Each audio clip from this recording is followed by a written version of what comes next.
देखो, आज की ये वीडियो का टॉपिक जो होने वाला है वो बहुत ही ज़्यादा अंडररेटेड टॉपिक है एंड कोई इसके बारे में बात नहीं करता। दैट इज़ कि अगर आपके पास बहुत ज़्यादा सामान हो जाता है तो प्रोडक्टिविटी ज़्यादा नहीं होती भाई। अगर आपके पास मान लो फैसिलिटी बहुत ज़्यादा दे दी ना मैंने, अगर आप कोई काम करने बैठे हो, let us suppose that you are sitting on a desk and मैंने आपको दुनिया भर का सामान दे दिया एक एक वीडियो एडिट करने के लिए, ठीक है।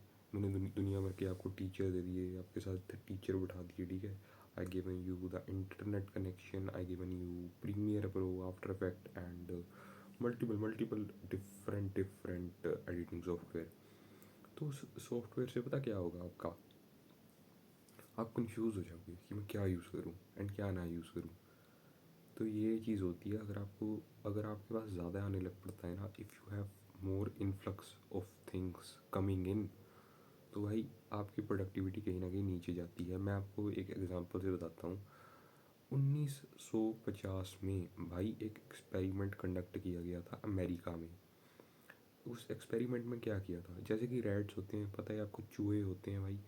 तो चूहों को ना इन्होंने एक कमरे के अंदर, जैसा मेरा कमरा है ये, ऐसे एक कमरे के अंदर इन्होंने चूहों को बंद कर दिया। एंड चूहों को बंद करने के बाद इन्होंने क्या देखा, इन्होंने क्या ऑब्जर्व किया, इन्होंने चूहों को बंद करने के बाद एक चीज़ ऑब्जर्व करी कि अगर चूहे बाहर हैं और एक तरफ अंदर है तो किस टाइम ज़्यादा रिप्रोडक्शन होनी चाहिए, किस टाइम ज़्यादा बच्चे पैदा होने चाहिए। ऑब्वियसली जब वो अंदर है ना, क्योंकि उनके पास फूड भी आ रहा है, उनके पास न्यूट्रिएंट्स भी हैं, पानी भी आ रहा है, सारा कुछ केयर भी करी जा रही है उनकी। लेकिन द रिज़ल्ट वाज शॉकिंग। क्यों शॉकिंग था रिज़ल्ट? क्योंकि भाई जब उन्होंने ऑब्ज़र्व किया तो उन्होंने देखा कि भाई जो रैट्स कमरे में बंद थे वो एक दूसरे को मार के खा रहे थे, कैनिबलाइज कर रहे थे एक दूसरे को, ठीक है। कैनिबलिज्म समझते हो? जैसे कि अफ्रीका वाले कर देते हैं, नाइजीरिया वाले अपनी ही स्पीशीज़ के बंदे को मार के खा गए, उसे कहते हैं कैनिबलिज्म। तो कैनिबलिज्म कर दिया उन्होंने, ठीक है। कैनिबलिज्म हो गया वहाँ पर। एंड जो रैट्स नेचर में घूमते हैं वो ज़्यादा रिप्रोड्यूस करते हैं भाई। एंड हम ह्यूमंस का भी ऐसे है, जैसे हम ह्यूमंस आजकल घरों में रहते हैं तो हम काफ़ी ज़्यादा सुनते हैं लोगों की रिप्रोडक्शन प्रॉब्लम्स में कि सेक्सुअल प्रॉब्लम्स, तुम समझ ही रहे हो क्या मैं बोल रहा हूँ। There are multiple different problems जब बच्चे नहीं होते।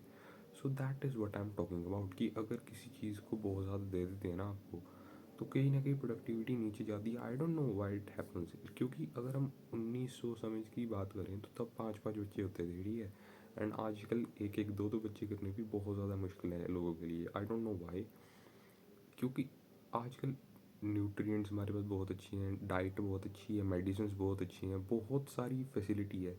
Facility, you know, top notch facilities, everything is top notch, but what is the difference then? क्या डिफरेंस क्या है फिर उस चीज़ में? That is unknown. मुझे भी नहीं पता वो चीज़ क्या है, कि डिफरेंस क्या है उस चीज़ का। लेकिन इट इज़ क्लियर दैट कि अगर आपके पास एक एक लिमिट से ज़्यादा चीज़ आने लग पड़ती है, एक लिमिट से ज़्यादा किसी चीज़ का इन्फ्लक्स होने लग पड़ता है, then it has some negative effects. That is what I was trying to get in to your head, that is what I was trying to convey, okay. So I hope that you have understood my point, what I was trying to convey. So जैसे कि आप कोई काम करने बैठते हो, है ना, सो डोंट थिंक अबाउट कि मुझे 100% करना है इसका। जस्ट थिंक अबाउट कि मुझे मोटा मोटा करना है, मुझे 80% करना है, एंड जो बारीकियाँ हैं वो मैं बाद में करूँगा, ठीक है। That is what I was trying to teach कि भाई काम जो भी करो, जो भी काम पकड़ो भाई। मैं जैसे कोई काम करता हूँ, मान लो मुझे कोई चैप्टर करना है, ठीक है, लेट अस से मुझे रे ऑप्टिक्स करनी है एंड मैं 12वीं का स्टूडेंट हूँ। तो मैं ऐसा थोड़ी ना करूँगा कि मुझसे 100% न्यूमेरिकल बन जाए। मैं ऐसा करूँगा कि मुझसे 70, 80, 60 ऐसे न्यूमेरिकल मुझसे बनने लग पड़े, एंड धीरे धीरे मैं 100 तक भी पहुँचूँगा, 90 तक भी पहुँचूँगा, लेकिन पहले 60 तो बने भाई। सो ये है कि अगर आप 100% नहीं जाना, हमें कभी फुल फैसिलिटी नहीं देनी। हमें हमेशा हमेशा थोड़ा थोड़ा, क्या कहते हैं, मैं ऐसा नहीं कह रहा कि लाइक अगर हो रहा है तब भी छोड़ दो। मैं ऐसा कह रहा हूँ कि अगर भाई नहीं हो पा रहा देन लीव इट। जैसे कि रैट्स वाले एक्सपेरिमेंट में था, जो जो रैट्स फ्री रोमिंग थे या फिर नेचर में रहते थे, वो रैट्स ज़्यादा बड़ी रिप्रोड्यूस कर पा रहे थे। ऐसे आप ज़्यादा बड़ी टास्क को कर पाओगे because nature has not designed us to be perfect, क्योंकि अगर थिंग्स परफेक्ट होंगी दैन प्रॉब्लम्स होंगी ही भाई.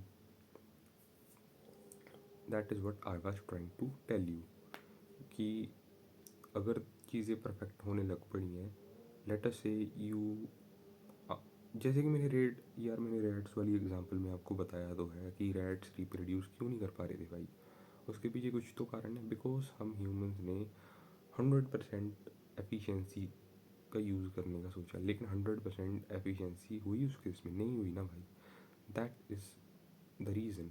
100% कभी भी किसी चीज़ को चेज़ नहीं करना चाहिए. जो डोंट चेज़ परफेक्शनिज्म. परफेक्शनिज्म बीमारी है एक. परफेक्शनिज्म होनी ही नहीं चाहिए मेरे हिसाब से. जैसे कि ये मैं वीडियो बना रहा हूँ, मैं ऐसे वीडियो को एडिट भी तो कर सकता हूँ. मैंने इतने साल का एक्सपीरियंस है मेरा एडिटिंग का, लेकिन नहीं कर रहा मैं, because I just wanted to be raw unfiltered and. तो समझ रहे हो मैं क्या कह रहा हूँ. Just try to do the 80% of the task. जो लास्ट वाला 20% है, don't try to attain that. Thank you guys for watching this video. I hope that you liked this video.